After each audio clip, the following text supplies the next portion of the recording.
Full moon കഴിഞ്ഞിരിക്കുകയാണ്. So post full moon ആയിട്ട് എന്താണ് നമുക്ക് തരുന്ന മെസ്സേജസ് മൂണോളജി. സോ ഞാൻ കുറച്ച് കാർഡ്സ് എടുത്തിട്ടുണ്ട്. ആദ്യം എടുത്തത് നമ്മളുടെ ടാരോ, ഡെവിൾ വന്നിട്ടുണ്ട്, star, strength, ace of swords ഉണ്ട്.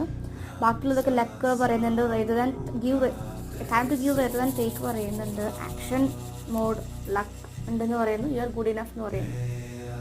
സോ ഇതിൽ നിന്നൊക്കെ മനസ്സിലായെന്ന് വെച്ച് കഴിഞ്ഞാൽ യെസ് എന്താണ് നമ്മളുടെ ഒരു സ്റ്റാർ നല്ല രീതിയിൽ അവേക്കനിങ് കാര്യമായിട്ട് നടന്നുകൊണ്ടിരിക്കുകയാണ്. കുറേ പേർക്ക് നെഗറ്റീവായിട്ടുള്ള ടോക്സിക് റിലേഷൻഷിപ്പ് അല്ലെങ്കിൽ ടോക്സിക് ആയിട്ടുള്ള കാര്യങ്ങളെല്ലാം സ്റ്റോപ്പ് ചെയ്തിട്ട് നിങ്ങൾ നിങ്ങളിലേക്ക് സെൽഫ് ഫോക്കസ് ആവുമെന്ന് പറയുന്നുണ്ട്. എന്നാൽ മാത്രമേ കാര്യമുള്ളൂ. സ്ട്രെങ്ത് വെറുതെ അനാവശ്യമായിട്ട് നെഗറ്റീവ് എനർജി കൊടുക്കരുത് മറ്റുള്ളവർക്ക്. നമ്മളറിയാത്ത ആൾക്കാരുമായിട്ട് ഇടപഴകുമ്പോൾ എനർജീസ് അവിടെ വാമ്പയർ പോലെ പോകുന്നുണ്ട്. എനർജി വാമ്പയേഴ്സ് ആണ് കുറേ പേര്. അത് മനസ്സിലാക്കുക. ലൈഫിൽ ഏസ് ഓഫ് സോഡ്സ് കണ്ടു. ടൈം ടു ടേക്ക് ആക്ഷൻ എന്ന് പറയുന്നത് നമ്മൾ ആക്ഷൻ എടുക്കണം. ഇനി നമ്മുടെ ലൈഫിൽ കരിയർ ഫിനാൻസിന് വേണ്ടി വർക്ക് ചെയ്യണം എന്ന് പറയുന്നുണ്ട്. ഓക്കെ.